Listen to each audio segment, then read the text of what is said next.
Okay, I'm going to show you a system using a QSYS sound controller and a global cache iTACH contact box. So let's go through this. So this is the QSYS Core 8 Flex processor.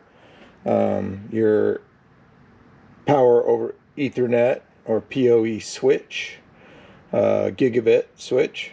This is your global cache iTACH box. It's called an IP2CC box, and that's IP to closed contact box. So in the first contact, I have wired green and green-white for up on my lift system. In the second contact, I've wired orange and orange-white for down, and I'm not using the third contact. This QSYS system is operated by a touch screen. This is a 3x5 touch screen. I've got 3 buttons programmed on here just so I can test the functionality. This is the control box for the lifting column, 3-stage lifting column. The motor cable that connects the lifting column to the control box. All right, so if I press the close contact 1, the lift will rise. And when I let go, it will stop. And when I do 2, it will go down. And when I let go, it will stop. And you can see over here, when I press 1, the 1 relay comes on, or contact. 2, the 2 contact comes on. 3 comes on, but it doesn't do anything. It's just there. Okay, now let me show you a little bit about the program. So this is the QSYS Designer program. It's a graphical interface for programming the Core 8 or 110 or whatever model you have.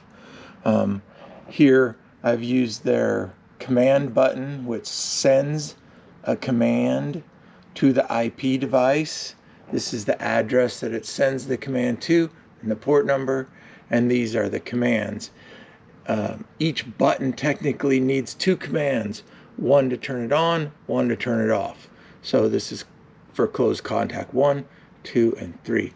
And so therefore, each on the user interface, I have to have 3 buttons, and these are custom program momentary buttons, and each one has 2 channels. You have to have a channel for when the button is pressed and a channel for when the button is released.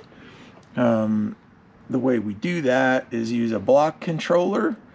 That's what each one of these buttons are. And each one of these buttons has some code behind it. Very basic. And each one of the buttons has exactly the same code, except for it triggers a different output. This is the user interface, design screen. And so that's how that all works. If you, the design file for this will be on the internet with this video on my website. Thanks. Bye.